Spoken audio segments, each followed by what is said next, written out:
نحمده ونصلي ونسلم على سيدنا ومولانا محمد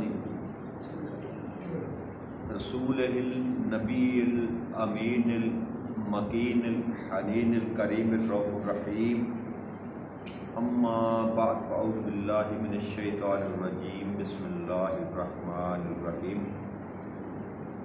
واجب الاحترام ساتھی اللہ تعالیٰ کا بے پناہ لطف و کرم اور اس کا احسان عظیم ہے کہ جس کی توفیق سے ہم اس کے ذکر کے لیے اس کے گھر میں جمع ہیں۔ آج ہم اللہ کی توفیق سے چوتھے پارے میں سورہ النساء کی آیت نمبر 13 سے اپنے سبق کا آغاز کر رہے ہیں۔ اللہ کریم نے ارشاد فرمایا تلک حدود اللہ ومن یطیع اللہ ورسولہ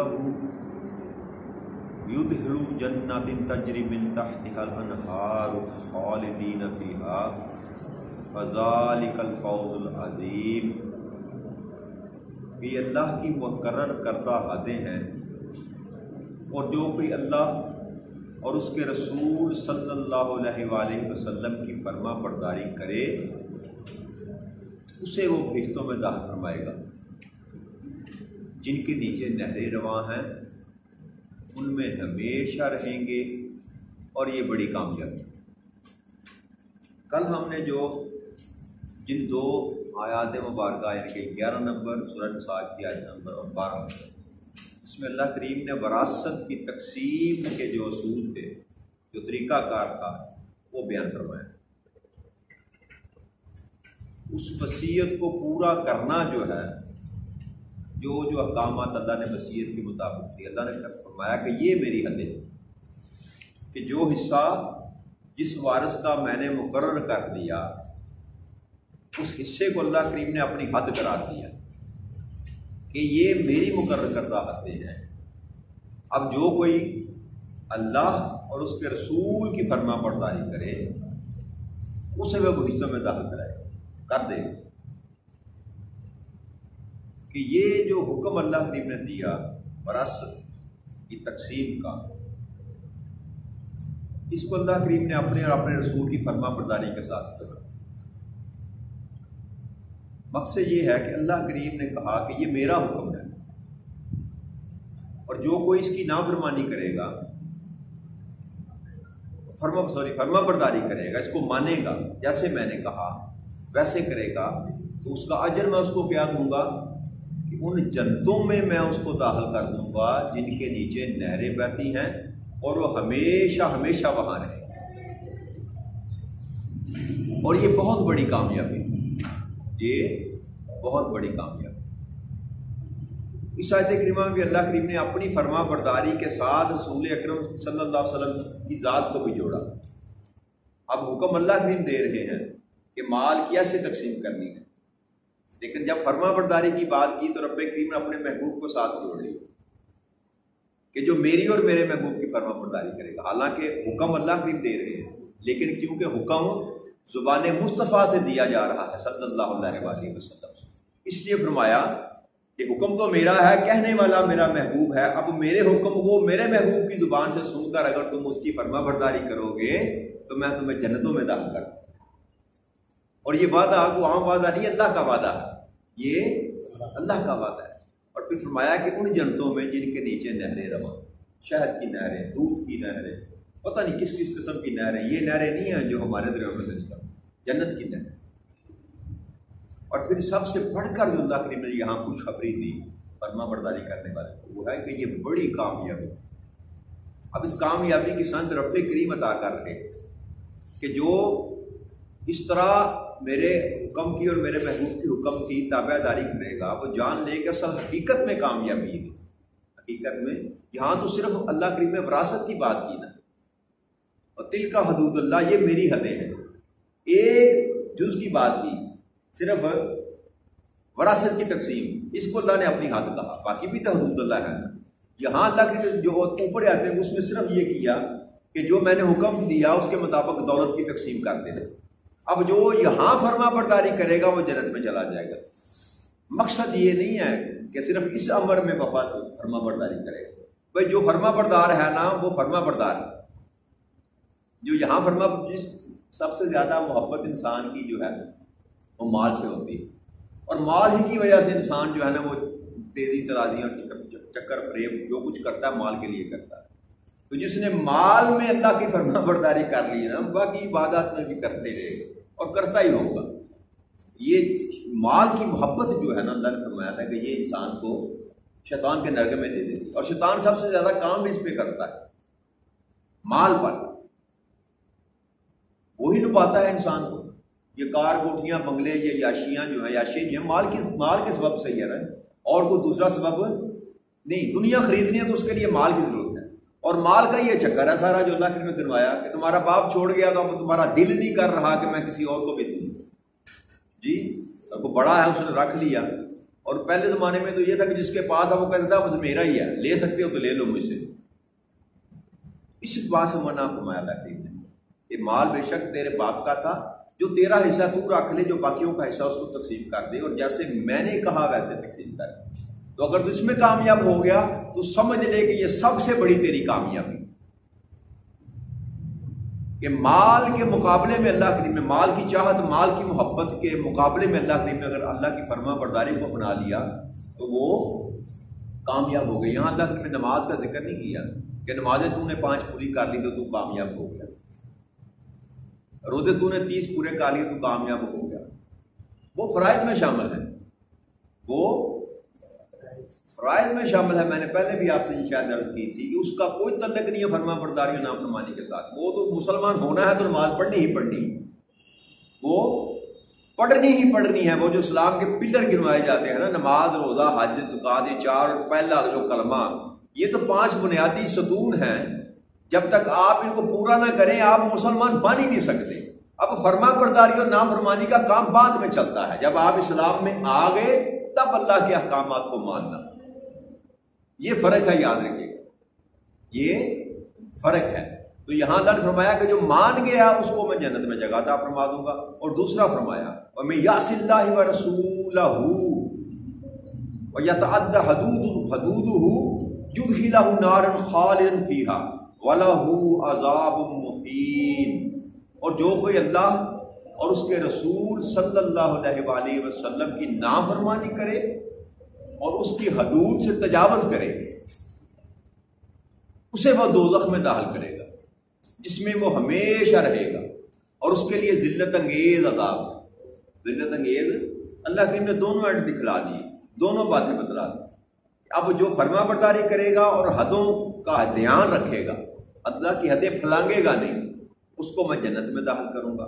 اور جو اللہ اور اللہ رسول صلی اللہ علیہ وسلم کی نافرمانی کرے گا اور حدوں کو تجاوز کرے گا، اللہ کی حدود کو توڑے گا، تو اس کو میں دوزخ میں داخل کر دوں گا، اور وہ ہمیشہ اسی میں رہے گا، وہ بھی ہمیشہ اسی میں رہے گا. اور اس کے لیے ذلت انگیز عذاب ہے، ذلت انگیز عذاب. تو یہ 2 فرق اللہ کریم نے بتا دیے اس آیت کریمہ میں، دونوں آیت کریمہ میں، کہ انسان کی اپنی مرضی ہے کہ جس طرح کی دائمی جو زندگی اللہ کریم نے عطا کرنی ہے مرنے کے بعد، وہ کس طرح کی زندگی انسان پسند کرتا ہے. انسان کی اپنی چوائس ہے، ہماری اپنی خواہش ہے کہ ہم کیا چاہتے ہیں، کیا کرنا چاہتے ہیں. آگے اللہ کریم نے ارشاد فرمایا وَاللَّاتِي يَأْتِينَ الْفَاحِشَةَ مِن نِّسَائِكُمْ فَاسْتَشْهِدُوا عَلَيْهِنَّ 4 مِنكُمْ فَإِنْ شَهِدُوا فَأَمْسِكُوهُنَّ فِي الْبَيُوتِ حَتَّى يَتَوَفَّاهُنَّ الْمَوْتُ أَوْ يَجْعَلَ اللَّهُ لَهُنَّ سَبِيلًا. اور تمہاری عورتوں میں سے جو بدکاری کا ارتکاب کر بیٹھے ان پر اپنے لوگوں میں سے 4 مردوں کی گواہی طلب کرو، پھر اگر وہ گواہی دے دیں تو ان عورتوں کو گھروں میں بند کر دو، اور یہاں تک کہ موت ان کے عرصہ حیات کو پورا کر دے یا اللہ ان کے لیے کوئی راہ مقرر فرما. تو یہاں ان عورتوں کے متعلق اللہ کریم نے حکم دیا جو بدکاری کا ارتکاب کر. بیویاں، عام عورت کی بات نہیں کر رہی، مرد کو یہ حکم دیا جا رہا کہ اگر تمہاری عورتوں میں سے کوئی بدکاری کرے تو 4 گواہ پہلے اللہ کریم نے شرط لگائی، 4 عاقل بالغ مرد اس کی شہادت دیں اگر وہ شہادت دے دیں، ثابت ہو جائے کہ باقی اس نے زنا کیا ہے، بدکاری کی ہے، برا عمل کیا ہے، تو اس کو گھروں میں بند کر دو یہاں تک اس کو موت آ جائے یا اللہ اس کے لیے کوئی نیا حکم فرما۔ یہ آیت کریمہ جو ہے نا، یہ سورہ نور میں جب اللہ کریم نے حکم دیا نا رجم کا اور کوڑوں کا، جب حد مقرر کر دی تو یہ آیت کریمہ کا حکم جو ہے نا، یہ آیت کریمہ یہ منسوخ ہو چکی ہے، اس کا حکم منسوخ ہو چکا ہے۔ آیت کریمہ تو قرآن کریم میں موجود ہے، یہ ان آیات مبارکہ میں ہیں جن کے حکم منسوخ ہو چکے ہیں۔ جب رجم کا حکم آ گیا نا کہ اب شادی شدہ مرد اور عورت ہیں تو ان کو رجم کیا جائے گا، سنسار کیا جائے گا، اور کنوارا مرد اور عورت ہیں اگر تو ان کو 100 کوڑے لگائے جائیں گے، یہ حکم آ گیا نا۔ تو اس لیے یہ جو حکم تھا نا کہ ان کو قید کر دو گھروں میں جب تک موت نہ ان کو آئے، یہ حکم جو ہے یہ اٹھا لیا گیا، منسوخ ہو گیا۔ اب جو بعد میں حکم اللہ نے دیا کہ شادی شدہ عورت اگر زنا کرے تو اس کو سنسار کرو، اب حکم وہ ہے، لیکن کیونکہ آیت کریمہ کا حکم منسوخ ہوتا ہے، آیت کریمہ منسوخ نہیں ہوتی، اس لیے آیت جو موجود ہے 15 نمبر آیت سورہ نساء کی، لیکن یہ اس حکم کو سورہ نور کے حکم نے منسوخ کر دی۔ آگے اللہ کی ارشاد فرمایا واللذان یاتیانھا منکم فآذوہما فإن تابا وأصلحا فأعرضوا عنہما ان اللہ کان توابا رحیما۔ اور تم میں سے جو بھی کوئی بدکاری کا ارتکاب کریں تو ان دونوں کو ایذا پہنچاؤ، پھر اگر وہ توبہ کر لیں اور اصلاح کر لیں تو انہیں سزا دینے سے گریز کرو، بے شک اللہ بڑا توبہ قبول فرمانے والا ہے۔ کہ اگر کوئی گناہ کرے، بدکاری کرے تو ان کو تکلیف دو، ایذا پہنچاؤ، کہ کوڑے مارے جاؤ یا سنسار کیا جائے، جو بھی سزا ہے۔ پھر اگر وہ توبہ کر لیں، اللہ سے توبہ کر لیں، اصلاح کر لیں تو انہیں سزا دینے سے گریز کرو، بے شک اللہ بڑی توبہ قبول فرمانے والا اور مہربان۔ انما التوبۃ علی اللہ للذین یعملون السوء بجہالۃ ثم یتوبون من قریب فاولئک یتوب اللہ علیہم وقان اللہ علیما حکیما۔ اللہ نے صرف انہی لوگوں کو توبہ قبول کرنے کا وعدہ فرمایا جو نادانی کے باعث برائی کر بیٹھے، پھر جلدی ہی توبہ کر لیں، بس اللہ آپ سے لوگوں پر اپنی رحمت کے ساتھ رجوع فرمائے گا، اور اللہ بڑے علم والا، بڑی حکمت والا ہے۔ تو اللہ کی ارشاد فرماتے ہیں یہ جو توبہ کا قبول کرنا ہے، یہ ایسے بندے کی توبہ قبول کی جاتی ہے، اللہ فرماتے ہیں جو ندانی کے باعث کر بیٹھا برا ہے، ندانی کے باعث کر بیٹھا۔ اب ندانی کیا؟ جاہلیت کے باعث۔ جاہلیت یہ نہیں کہ اس کو علم نہ تھا کہ یہ کروں گا تو یہ گناہ ہے، جی اس کی جو سزا ہے، جو معصیت کی حد ہے، اس کی جاہلیت یہ ہے کہ وہ اس کو سمجھا نہیں، اس معاملے اس کو جان نہیں سکا۔ ہر بندے کو پتہ ہے جو زنا کرنا ہے جو گناہ ہے، شراب پینی گناہ ہے۔ ندانی یہ ہے، جاہل یہ ہے کہ اس کی حقیقت کو نہیں جان سکا کہ اس کی کتنی سزا ہے، اللہ کا کتنا ناپسندیدہ فعل ہے، یہ اس کا جوہل ہے، یہ اس کی ندانی ہے۔ یہ جانتا ہے کہ اس کی سزا یہ ہے، یہ ندانی نہیں ہے، یہ جانتا نہ تھا، جانتا تھا۔ ندانی یہ ہے کہ اس کی جو اللہ کریم کی جو اس وصیت کی وجہ سے ناراضگی ہے، اس کی جو سزا ہے اس کو نہیں جان سکا، اس معاملے میں ندانی کی۔ تو اللہ کہتا ہے جو کر گیا، گناہ کبیرہ بھی کر گیا، لیکن رجوع کر لیا، پلٹ آیا، توبہ کر لی، معافی مانگ لی، ان کے لیے اللہ کریم کہتا ہے کہ میں نے یہ توبہ جو ہے اس کی میں قبول کر لیتا ہوں، اپنی رحمت کے ساتھ اس کی طرف رجوع کرتا ہوں، کہ جو بھی مجھ سے توبہ کرے گا، جب بھی کوئی مجھے توبہ کرے گا تو اللہ کریم اپنی رحمت کے ساتھ اس کی طرف رجوع کرتا۔ اور توبہ کا مطلب بھی رجوع کرنا ہوتا ہے، اس لیے اللہ تواب بھی ہے، توبہ قبول کرنے والا، وہ بھی رجوع کرتا ہے بندے کی طرف۔ ادھر سے بندہ رجوع کرتا ہے، ادھر سے اللہ رجوع کرتا ہے۔ جی اللہ کہتا ہے تو ایک قدم آ تو میں 70 قدم تیری طرف چل کر آؤں۔ تو جب بندہ توبہ کرتا ہے، رجوع کرتا ہے رب کریم کی طرف، تو اللہ بھی رجوع کرتا ہے کہ آ گیا پلٹ کا میرے در، تو اللہ انتظار کرتا رہتا ہے بندے کے، گناہ گار بندے کی توبہ کا انتظار کرتا رہتا ہے۔ اس پر کئی حدیثوں پر کہ اللہ انتظار کرتا رہتا ہے کہ کب وہ پلٹ کر میری بارگاہ میں یہ توبہ کے لیے رجوع کرے گا، تو وہ تیار بیٹھا ہو۔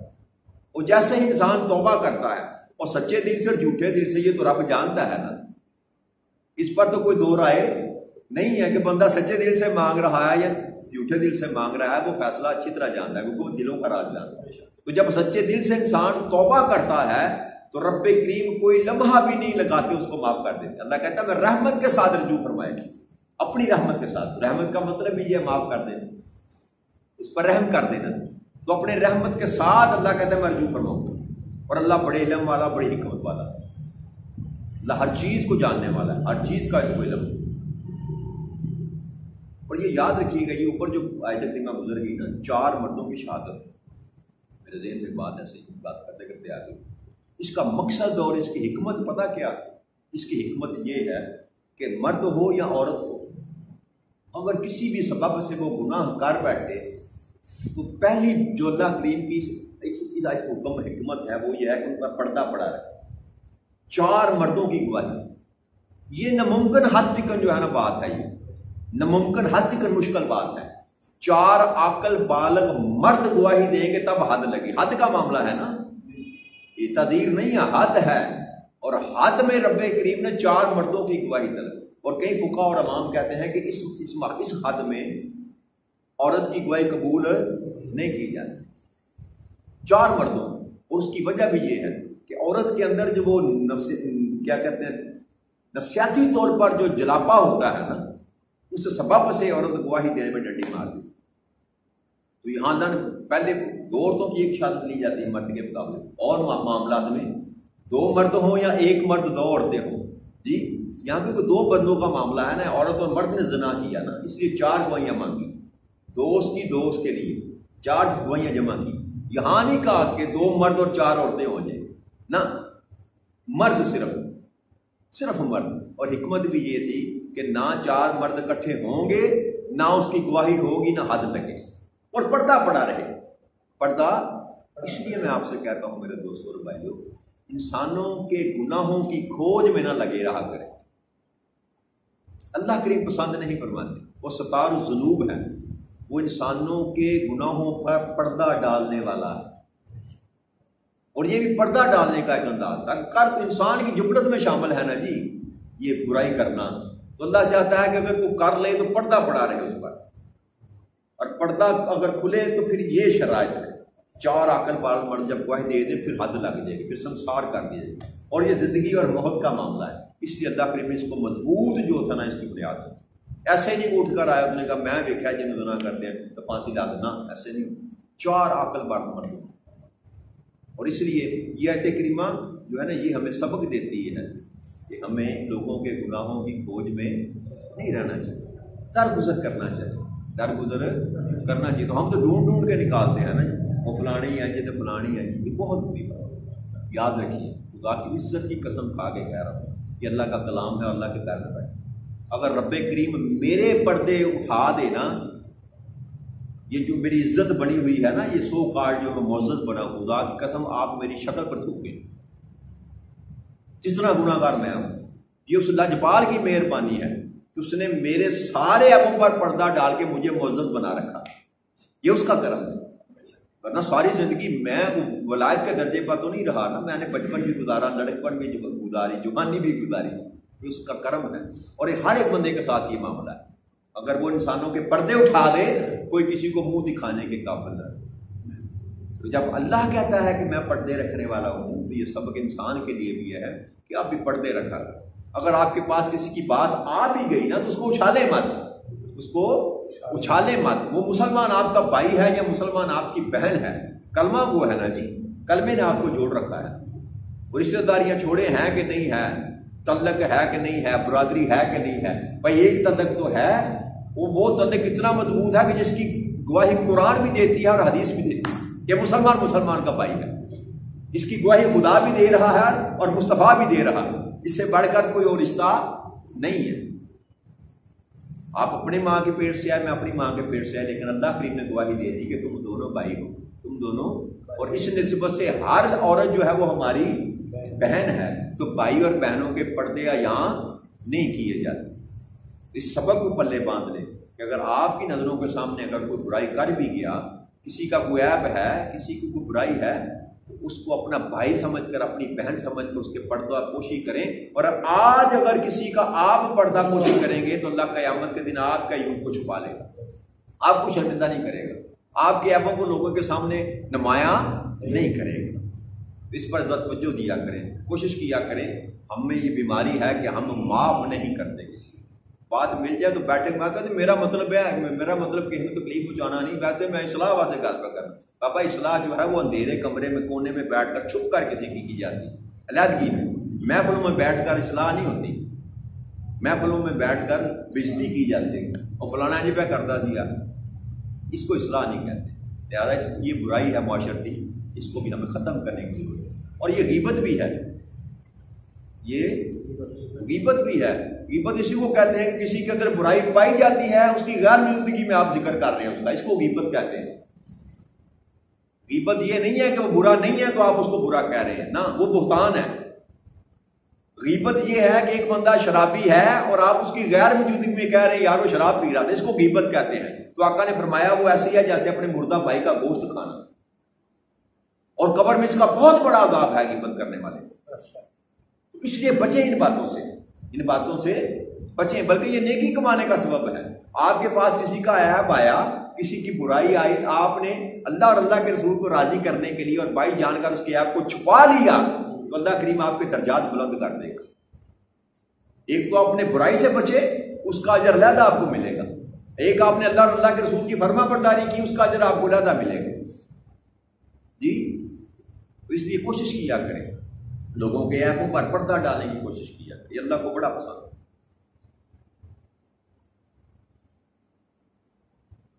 وَلَيْسَتِ التَّوْبَةُ لِلَّذِينَ يَعْمَلُونَ السَّيِّئَاتِ حَتَّى إِذَا حَضَرَ أَحَدَهُمُ الْمَوْتُ قَالَ إِنِّي تُبْتُ الْآنَ وَلَلَّذِينَ يَمُوتُونَ وَهُمْ كُفَّارٌ أُولَئِكَ أَعْتَدْنَا لَهُمْ عَذَابًا عَلِيمًا. اللہ کے فرماتے ہیں اور ایسے لوگوں کے لیے توبہ کی قبولیت نہیں جو گناہ کرتے چلے جائیں, یہاں تک کہ ان میں سے کسی کے سامنے موت آ پہنچے, کہے کہ میں اب توبہ کرتا ہوں. اور نہ ہی ایسے لوگوں کے لیے جو کفر کی حالت میں مرے, ان کے لیے ہم نے دردناک عذاب تیار کر رکھا. جو پچھلی آیت ہم نے پڑھی اس میں اللہ فرمایا کہ میں توبہ قبول کرتا ہوں کن کی, جو رجوع کر لیتے ہیں, جو رجوع کر لیتے ہیں. اور یہاں اللہ کے میں کھول کر اور بات بیان کرتا ہے, ایسے بندے کی میں توبہ قبول نہیں کرتا جس پر موت کا وقت آ جائے, سامنے موت آ جائے. آقا کریم صلی اللہ علیہ وسلم کی حدیث مبارک ہے کہ فرشتے جب موت کے آتے ہیں, جب نزع کا وقت انسان کا ہے, غرغرہ جب انسان پر آتا ہے, جب سانس اکھڑنے لگتی اور فرشتے نظر آتے ہیں, فرشتے اس انسان کو جس کا موت کا لمحہ آتا ہے فرشتے نظر آتے ہیں. جب وہ وقت آ جائے نزع کا وقت, اس وقت توبہ قبول نہیں کی جاتی. اس سے قبل نزع کا وقت آنے سے قبل دروازہ اللہ کا توبہ کا کھلا رہتا. ساری زندگی گناہوں میں بسر ہوگی, لیکن موت سے چند لمحے قبل نزع کے وقت سے بھی اگر آپ نے سچے دل سے توبہ قبول فرمائی تو وہ اتنا غفور الرحیم ہے کہ وہ ساری کی ساری آپ کی تختی پر جو ہے نا وہ پانی پھیر دے اور اپنی رحمت کے صدقے اس کو معاف کر دے. لیکن جب موت کا وقت آ جائے پھر رب کریم کہتا ہے پھر میں توبہ قبول, پھر تو نے موت کو دیکھ لیا. جیسے فرعون تھا, فرعون جب ڈوبنے لگا نا دریا میں تو مان گیا تھا کہ مولا تو سچا ہے, تو ایک ہے, میں مانتا ہوں, میں ایمان لایا تجھ پر. میں اللہ نے فرمایا اب تیرے ماننے یا نہ ماننے کا کوئی فرق پڑنے والا, اب تو مردود ہے, اب تو جہنمی ہے. تو عین اس وقت جب موت قریب آ جائے اللہ کہتا ہے میں پھر توبہ قبول نہیں کرتا. اور پھر ایسے لوگ جو کفر پر ہی مر گئے, جنہوں نے دین اسلام کو قبول نہ کیا, اللہ اور اللہ کے رسول کی طرف نہ پلٹ کر رجوع نہ کیا, کفر کی حالت میں مر گئے, ایسے لوگوں کو اللہ کریم کہتا ہے ان کی میں توبہ قبول نہیں کرتا. بعد میں جنت جہنم کے جو فیصلے ہیں جب آخرت میں کیے جائیں گے تو وہاں تو توبہ والی بات نہیں. توبہ تو یہاں ہے زمین کے اوپر, اور زمین کے اندر جانے سے پہلے, زمین سے اندر جانے سے اس لیے جلدی کریں کیونکہ پتہ نہیں کب زمین میں چلے جانا ہے. توبہ کیا کریں, استغفار پڑھا کریں, استغفار کیا کریں اس سے, کیونکہ ہمارا ہر لمحہ گناہ میں گزرتا ہے. اس لیے اللہ سے معافی مانگتے رہا کریں, پتہ نہیں کس لمحے اس نے ہم بلوا لینا. پھر اللہ نے فرمایا ان کے لیے ہم نے دردناک عذاب کیا رکھا. اب جو دنیا سے بغیر کلمہ پڑھے چلا گیا, آقا کریم صلی اللہ علیہ وسلم کی نبوت کو مانے بغیر چلا گیا, وہ بھی دائمی جہنم میں رہے گا. اور گناہ گار تھا, بدکار تھا, سیاہ کار تھا, اور بغیر توبہ کے چلا گیا, اللہ کریم کہتا ہے اس کو بھی دردناک عذاب, دردناک عذاب دو. اور یہ جو جہنم میں سے نکالنا ہے نا, ایسے اوپر اللہ کریم نے فرمایا کہ جو نافرمانی کرے گا اس کو میں جہنم میں پھینکوں گا اور ہمیشہ ہمیشہ کے لیے پھینکوں گا. اب ہاں اللہ نے نکھیڑ کر نہیں کیا کہ ایمان والا یا بے ایمان، جو نافرمانی کرے گا، جو نافرمانی کرے گا وہ ہمیشہ دوزخ میں رہے گا۔ اب یہ اس کی مرضی ہے، جنت بھی خالدین اور دوزخ بھی خالدین، یہ اس کی مرضی ہے کہ وہ ایمان والے کو کب نکالتا ہے، کتنی دیر بعد نکالتا ہے، نکالتا بھی ہے کہ نہیں نکالتا، یہ ساری کی ساری اس کی مرضی پر۔ تو اس لیے ہمیں کوشش یہ کرنی چاہیے، پہلے بھی آپ سے ریکویسٹ کی تھی، پھر کرتا ہوں، کہ ہمیں دوزخ کی آگ سے بچنے کی کوشش کرنی چاہیے۔ جنت کی خیر، جنت کی چھوڑیں، جنت میں جانا کہ نہیں جانا وہ بات کی بات ہے، پہلی کوشش یہ کرنی چاہیے کہ ایسے کاموں سے باز آ جائیں جو ہمیں دوزخ میں پھینکنے کا سبب بننے والے ہیں۔ اگر دوزخ سے بچ کے باقی معاملہ اللہ کی رحمت پر چھوڑ دیں، پھر جنت ہمیں ہی اس نے دینی ہے، کس کے لیے بنا کر رکھی ہے؟ وہاں اور کوئی مخلوق آباد ہم ہی ہوں گے، لیکن تب جب ہم نافرمانیوں سے باز آئے۔ اللہ کریم آپ کو مجھے فرما برداری کی زندگی بسر کرنے کی توفیق عطا فرما دے۔ وما علینا الا البلاغ المبین۔ السلام علیکم ورحمۃ اللہ۔